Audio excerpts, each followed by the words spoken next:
Hi, and welcome back to Easy Spanish. My name is Tim, and if this is your first time, I'm trying to teach an easier way to learn Spanish.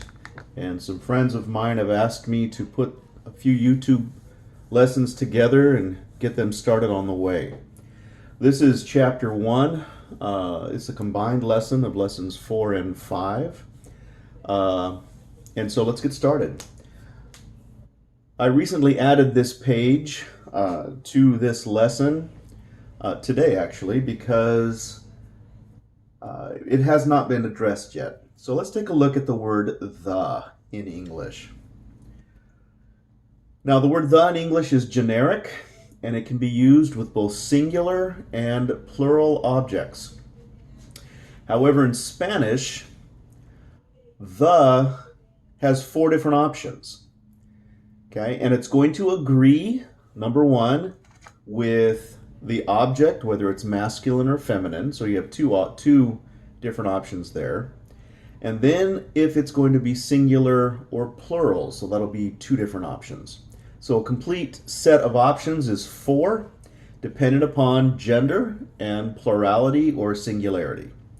So let's practice. This is the male section for the objects that are male assigned, gender assigned. El is the for singular, male. Los, singular, plural male, sorry. La, singular female. And las, plural female. El, la, singular. Los, las. Now, one of the easy things about between English and Spanish is they use the S like we do. So if an object is plural in Spanish, it's going to end with an S, just like in English. Obviously, English has some exceptions to that. The only difference is we're going to either do male or female. So let's take a look and practice on the next page of what I'm talking about. The bird, the birds. El pájaro. And remember, the R is going to sound like a soft D, and the accent, the stress is going to be on the A with the accent. Pájaro. El pájaro. 2 birds, or the birds. Los pájaros. S. Los pájaros. So these are masculine assigned genders for birds, feminine assigned gender for keys. Llave or llave. La llave. La llave. Remember that E can be either a feminine or masculine word. Depends on your memory, how good it is. And then the keys, notice they both end in S. Las llaves. Las llaves. La llave. Las llaves. So this is an example of singular, plural, masculine, feminine.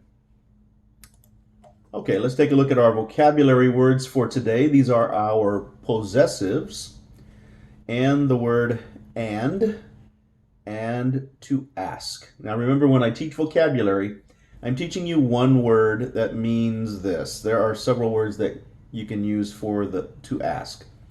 All right, so the Y by itself in Spanish means and. Él y ella, he and she. E. So the Y is going to sound like a long E in English. E.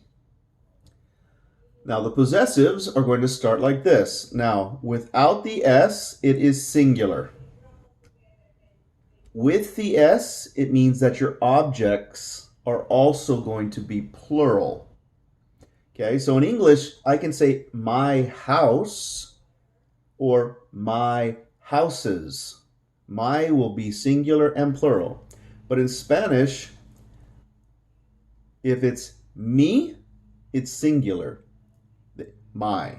If it's with an S, mis, that means whatever is going to come next, the object, it's going to be plural.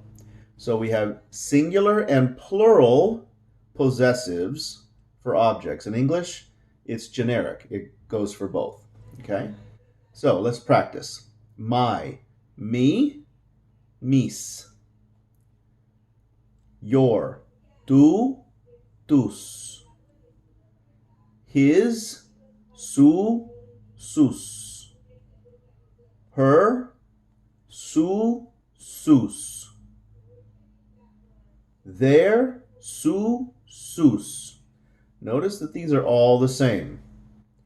So you're going to have to listen for context clues to decide on whether the object belongs to him, her, or them. It's theirs. Their houses. Sus casas. Their house. Su casa. Okay, so remember that these possessives can be singular or plural, whereas in English, you can use a possessive for both. It's not that same way in Spanish. So, mi, mis. Tú, tus. Su, sus. Su, sus. This is our house, our car, our children. Notice it is a masculine and feminine. If it's a mix, it's always masculine. If it's completely male, it's masculine. If it's completely female, it's feminine. Okay, so nuestro, nuestros. So me and my wife were talking about our children. We would use the masculine form because it's me and my wife. Nuestros hijos. Our children. Nuestra, which is a feminine possessive.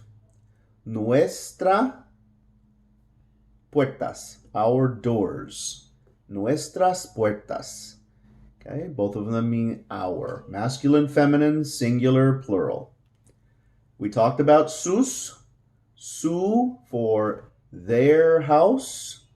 Sus for their cars, plural. And then this word here is preguntar. Preguntar. The other word for to ask is pedir, but we're going to use preguntar on this one. So, one more time. Pregun. Remember the U is always going to have an U. Pre. The E is always going to be E. Preguntar. And the AR is going to be the same sound in English. R. Except the R is going to have a little bit of roll in it. Preguntar. Preguntar. To ask. These are our question words for today. Notice they have a lot of accents. We haven't talked too much about accents because in English we don't have them. But whenever you see an accent, just remember that's where the stress or the elevation of your voice is going to happen. Okay? ¿Qué? That is what. ¿Qué? ¿Qué quieres? What do you want? ¿Qué? ¿Cuál or cuáles? Which or which one? Right? So if I was to ask, which is yours? ¿Cuál es tuyo? ¿Cuál es? Where?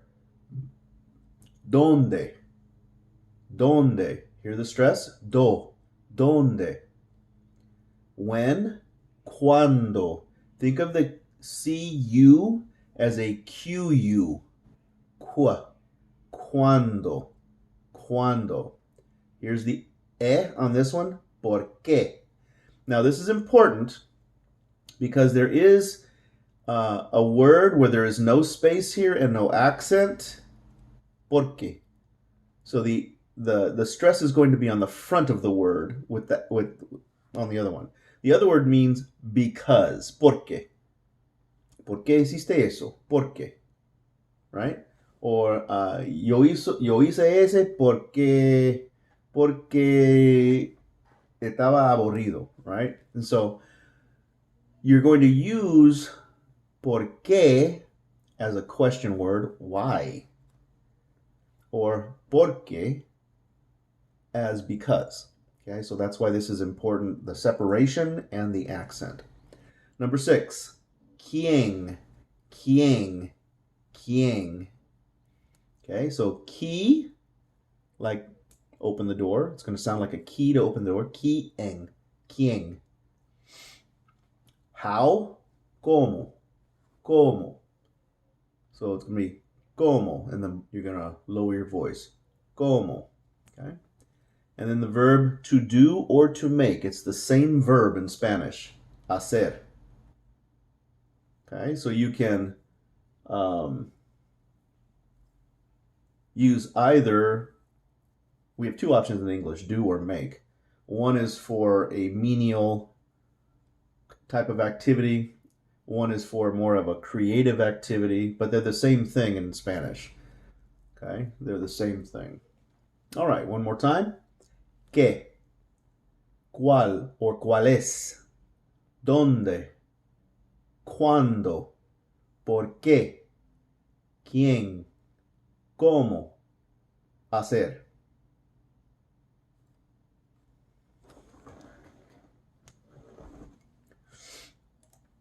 All right, let's take a look at our two verbs, estar and ser. Remember that there are two forms of to be.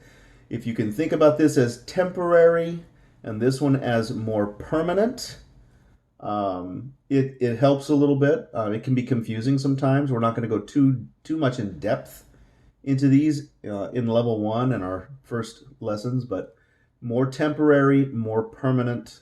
Where are you from? What country are you from? What's your profession? That's the ser. Okay? If you're sick, you're going to use estar. ¿Cómo estás? How are you? Okay, it's a temporary type of thing. There are some examples down below. This is estar. Tú estás aquí. You're here. Tú eres un doctor. You are a doctor. Okay, so this is more of a temporary idea. This is more of a permanent idea or a profession. Okay, tú estás aquí. You are here. Tú eres un doctor. You are a doctor. Okay. Let's try another one here. Okay, we're going to start this. Her name is Marta. And mi amiga, my friend. Notice Marta is a female. Amiga is feminine assigned. Okay, so Marta es mi amiga. Marta es mi amiga. So it's a more permanent relationship. So we can change the name Marta to she, just like we do in English, and we're going to use ella. Ella es mi amiga. Marta es mi amiga. Ella es mi amiga. Okay, so there's two options there. You can use the name or she, but remember there is no contractions like we do in English. Marta es mi amiga. Ella es mi amiga. Okay, so slowly. Marta es mi amiga. Ella es mi amiga.